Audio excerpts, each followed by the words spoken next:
আমি বোধহয় পৃথিবীর সেই ব্যক্তি যে ট্রেনটা শেষ হওয়ার সময় ট্রেনটাকে করার কথা মনে পড়ে। কিসের কথা বললাম বুঝতে পারলেন না তো? আরে লাবুবু।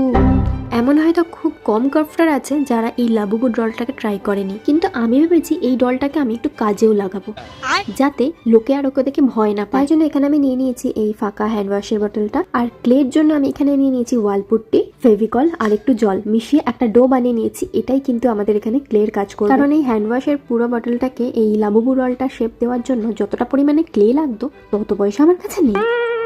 তাই এই দেশি জুগাড়ের জন্য আমি এখানে ইউজ করেছি ওয়ালপুট। লাবুবু এখানে রেডি। এরপরে আমি ওয়ালপুট্টি আর জল মিক্স করে একটা পেস্ট বানিয়ে নিয়েছি। সেই পেস্টটা আমি এটার উপরে এইভাবে অ্যাপ্লাই করে দিচ্ছি।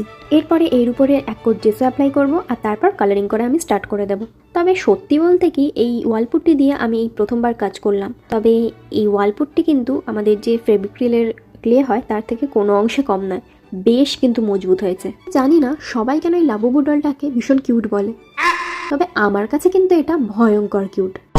মানে হচ্ছে দিনের বেলায় এটা ভীষণ কিউট, আর রাতের বেলায় অতীব ভয়ঙ্কর। আমি এই লাবুবু ডলের নাকটা বানাতে তো ভুলেই গেছি, তাই জন্য এখানে ইউজ করে নিয়েছি মোল্ডেডকে, সেটা দিয়ে আমি নাকটা বানিয়ে নিয়েছি, আর লাস্টে করেছি ভার্নিশ। ব্যাস, তাহলেই রেডি হয়ে গেল আমার এই লাবুবু ডলের হ্যান্ড ওয়াশ। কেন শুধু সবাইকে ভয় দেখাবে বলুন তো? আমাদের তো কিছু কাজও করে দিতে হবে না। আর তোমরা আমাকে জানিও এই আইডিয়াটা তোমাদের কিরকম লাগলো। যদি ভালো লাগে অবশ্যই কিন্তু লাইক করে দিও। বাই।